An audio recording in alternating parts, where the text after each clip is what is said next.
진행하느라 고생하셨겠습니다. 아닙니다. PD님이 고생하셨죠. 이 새 네. 스튜디오에서 할 첫 번째 주제는 말이죠. 기사를 또 하나 가지고 와봤습니다. 리뷰해 주시면 좋을 것 같습니다. 좋습니다. 경매로 쏟아지는 영끌 아파트 5대 은행 부동산에 10조 몰렸다. 주요한 내용만 좀 살펴보겠습니다. 10조 900억 가까이 담보로 잡혀있다. 우리가 생각하는 메이저 은행들이 설정한 은행의 등기부 등본 2만 건 가까이를 조사해보니까 1조 8천억에 이른다. 이거는 정말 엄청난 수치거든요. 사금융까지 끌어서 한 게 아니라 진짜 메이저 은행이 넘겼을 정도로 지금 분위기가 좋지 않다라는 거를 이제 얘기를 하고 있습니다. 경매 건수가 늘어난다는 얘기들이고요. 특히나 이제 주목해야 될 거는 투자자의 일부분일 수 있겠지만 소득 대비해서 과도한 부채를 끌어다가 대출을 일으켜서 투자를 했고 그 부동산이 가격이 빠지고 대출 금액은 그대로죠. 그래서 저도 상승장에 투자했던 물건 중에 그런 게 있습니다. 그 당시 시세는 9억이었는데 9억에 대출을 6억 3천을 받았어요. 그 당시에는 담보대출 비율이 70%죠. 근데 그 집이 시세가 6억 5천이 됐습니다. 담보대출 비율이 98%가 된 거예요. 가격에 빠져서. 그런 것들이 이제 경매로 버티지 못하고 팔아도 지금 뭐 대출 상환이 안 되는 물건들이 막 많이 나오고 있는 것 같아요. 선순위 근저당을 설정한 주채권은행의 경우 45%가 낙찰자를 찾지 못하거나 채권을 회수하지 못하고 있다라는 얘기입니다. 근저당이 1순위임에도 불구하고 이 채권 회수가 다 안 된다는 겁니다. 그러니까 돈을 빌려준 것보다 낙찰 금액이 더 낮다는 거죠. 제 물건을 계속 예로 드는데 대출 금액은 6억 3천을 해줬는데 낙찰된 금액이 5억 8천이죠. 5천만 원을 다 회수를 못하지만 그래도 이 근저당이라는 건 소멸 기준이 잡히기 때문에 5천만 원을 어디에다 회수해달라고 이제 할 수가 없습니다. 그걸로 이제 소멸이 되는 거죠. 은행도 손해가 보는 상황입니다. 아 진짜 최악이네 라고 생각할 수 있지만 또 경자님은 좀 다르게 생각하실 것 같아서 기사를 또 어떻게 보셨는지도 궁금합니다. 나눠볼 수 있을 것 같은데 경제 전반적으로 본다면 당연히 좋은 게 아니죠. 집을 갖고 있던 사람도 집을 날리는 상황이고 그걸 담보로 돈을 빌려줬던 은행도 돈을 다 못 받는 상황이니까 경제 전체로 보면 좋은 상황은 아닙니다. 근데 투자자 입장에서 얘기를 한다면 호재가 맞습니다. 매물이 많이 나오는 거고 매물이 많아지면 낙찰받을 수 있는 가격은 더 줄어들게 되고 경쟁도 내려가게 되면서 더 싸게 받을 여지가 생긴다라는 겁니다. 경장인이 봤을 때 이런 시그널이 나오면 네. 진정한 호재다 이렇게 생각하는 게 또 있으실까요? 일반 매수랑 경매는 사실 생각해야 되는 것 자체가 반대라고 좀 보거든요. GTX가 들어와요, 재개발이 들어와요, 뭐 이런 것들이 우리가 낙찰을 같은 가격에 받을 수 있으면 호재가 맞거든요. 근데 이런 호재들이 있음으로써 입찰 경쟁률이 높아지고 미래를 보고 더 높은 가격을 써서 그 가격에 받아가기 때문에 경매로 투자하는 사람한테 이 호재는 오히려 악재라고 저는 보고 싶습니다. 우리가 원하는 현재 시점의 가격에서 싸게 받기가 상당히 어렵죠. 가격적으로 봤을 때 싸게 받을 확률이 더 많이 줄어든다라는 관점에서는 뭐 이런 게 있으면 오히려 차라리 다른 거 B급, C급을 봐라. 그게 더 수익이 더 높을 수 있다라고 저는 교육을 합니다. 입찰자들이 몰리니까 낙찰되는 가격이 올라가고 그러면 수익이 줄어드니까 싸게 받아야 되는 우리 입장에서는 오히려 안 좋은 거죠. 진짜 경매를 전문가라고 하는 꾼처럼 이제 하시는 분들은 그날 입찰하는 물건 중에 A급, 뭐 S급 이런 아파트들 있잖아요. 그런 건 아예 보지 않습니다. B급, C급 오히려 입찰자가 없을 만한 거를 들어가지. 지하철 옆에 뭐 GTX가 들어오고 호재가 있고 이런 거는 오히려 제끼고 시작을 합니다. 반대로 얘기하면 그거예요. 거래가 잘 안 되고 찾는 사람도 잘 없다. 이런 안 좋은 얘기들이 오히려 경매 시장에서는 더 좋을 수 있다. 왜냐하면 입찰 경쟁이 줄어들게 될 거니까. 1,000만 원 싸게 받을 거를 한 5, 6천 더 싸게 받을 수 있는 그런 셈이죠. 경장인이 경매 시작한 이래로 이런 기회도 없었다. 네. 뭐 이런 말씀을 자주 하셨었는데 네. 물건이 많다 보니까 네. 우리가 골라 먹을 수 있지 않을까? 이런 생각을 하게 됐거든요. 네. 지금 시기에 옥석을 가리는 방법 좀 설명해 주시면 좋을 것 같습니다. 아파트나 이런 거는 조사 자체가 그냥 부동산에 물어보면 어느 정도 답이 나오기 때문에 빌라, 거래가 안 된다는 빌라 중에서도 저희 수강생들이 어제도 이제 매매 계약을 하신 분들도 있고 하거든요. 그런 물건들의 특징이 무엇이냐를 좀 살펴보려고 하는데 어떤 물건이 매매가 된다 이런 것보다는 최대한 피해야 되는 물건 위주로 좀 말씀을 드리려고 합니다. 첫 번째, 임차로 들어오시는 분들은 안 보는데 매수, 집을 사서 들어오시는 분들은 보는 게 있어요. 조망권입니다. 생각보다 빌라 들어오면서 안 보시지 않을까라고 생각했는데 많이들 조망권이 막혀 있으면 그냥 매수를 안 해버리고 다른 집을 보더라고요. 해가 안 들어온다던가 트여 있어야 되는데 너무 따닥따닥 붙어 있어서 마주 보는 게 건물이다. 이런 거는 사실 단기 매도로 하기에는 시간이 좀 많이 걸릴 수 있습니다. 2개월, 3개월 내 단기 매도는 조망권이 좀 확보가 돼 있어야지 가능할 것 같고요. 그리고 평수가 작은 거 보통 한 15평 이상 정도는 나와야 실거주로 집을 사세요. 그리고 방 3개, 화장실 2개는 있으면 좋습니다. 물론 그 중에도 방 3개, 화장실 하나, 방 2개, 화장실 하나 또 거래가 되기는 하나 방 3개, 화장실 2개에 비해서 훨씬 더 매매가 오래 걸립니다. 아예 안 된다는 게 아니라 어렵다는 거예요. 내가 원하는 식의 집을 팔고 싶으면 방 3개, 화장실 2개는 나오고 플러스 거실과 주방은 분리가 돼 있어야 됩니다. 간혹 가다 보면 전용 면적 13평짜리를 억지로 방 3개, 화장실 2개를 쪼개다 보면 어떤 현상이 일어나냐면 주방과 거실이 하나예요. 그런 것들은 좀 기피하면 좋겠고 분리돼 있으면서 방 3개, 화장실 2개가 나오려면 최소한 전용 면적 16평 이상은 돼야 돼요.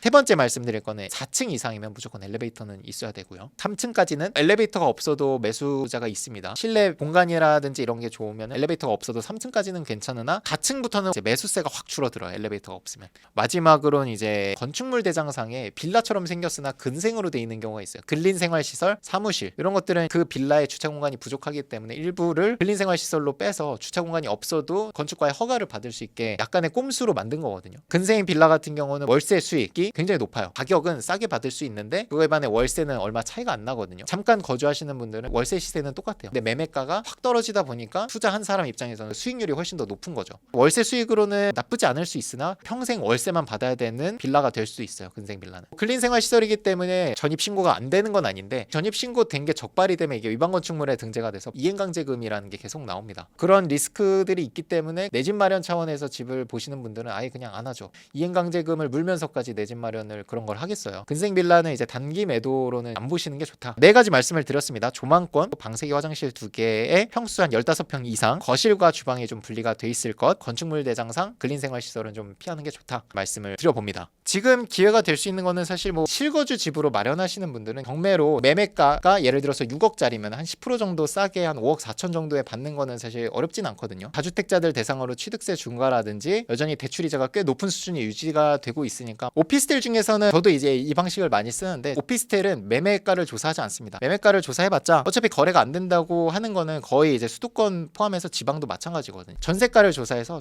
전세가보다 싸게 사요. 세금, 공과금 다 내고 나서도 돈이 남게. 예를 들면 뭐 전세를 1억 4천을 받을 수 있다. 그러면 저는 1억 2천 이하로 입찰을 합니다. 취득세나 뭐 이사비 이런 걸 다 지급을 해도 1,000만 원 이상은 남거든요. 매매가는 조사하기가 어렵지만 전세가는 거진 다 정해져 있어요. LH 전세라든지 공시가의 126% 요거를 대입해보면 딱 나오거든요. 수치가. 그 정도 가격에서 좀 더 싸게 들어가는 편입니다. 빌라는 사실 일부 지역은 지금 거래가 됩니다. 우리 수강생이 이제 최근에 거래한 거는 역시나 경기도 안산. 이런 물건은 조심하세요 라는 거를 다 충족하는 방세기 화장실 2개, 거실과 주방이 분리가 돼 있고 조망권이 확보된 빌라였는데 그걸 1억 5천에 받으셔서 1억 8,500에 2달 만에 매도하셨거든요. 예전에 이제 빌라 오피스텔이 거의 한 8, 90% 이상이었다면 요즘은 60% 정도로 내려갔고 나머지 40%는 거진 다 아파트를 많이 받으시는 것 같아요. 아무래도 단기 매도를 노리시는 분들이 많이 계시고 빌라 매매가 좀 위축이 돼 있다 보니까 그러면 차라리 내 돈을 더 끌어다가 하더라도 확실한 걸 해야겠다 해서 아파트를 좀 하시는 분들이 많이 계신 것 같아요. 수업 시간에 주장하던 게 물건을 찾고 가격 조사하는 거까지는 본인이 해야 된다. 이거는 맡길 수 없는 부분이다. 그것만 하고 나머지는 다 맡길 수 있게 시스템을 갖추는 게 어쨌든 제 목표였거든요. 저희 학원에. 근데 이제 그게 드디어 완성이 돼서 파토너 서비스, 대행 입찰, 대출 상담사님, 이은혜 실장님 대출 상담사님 연결이 돼 있고 명도 서비스도 지금 도마쌤 그리고 법무사님 두 분이 이제 해주고 계시고 인테리어 서비스 그리고 세금 서비스까지 총 5가지 서비스가 이제 제휴가 돼서 완성이 돼서 저희 교육생들이 편하게 조사하고 입찰할 수 있게 됐죠. 기존 수강생들이 각 교육이 끝났다고 그냥 방치돼 있는 게 아니라 나름대로 이제 스터디도 저희 실장님을 주축으로 해서 만들었고 제휴 서비스도 계속 늘려가면서 계속 서비스를 좀 더 많이 받을 수 있게 여러 가지 챙겨드리고 있습니다. 경매 전도사시네요?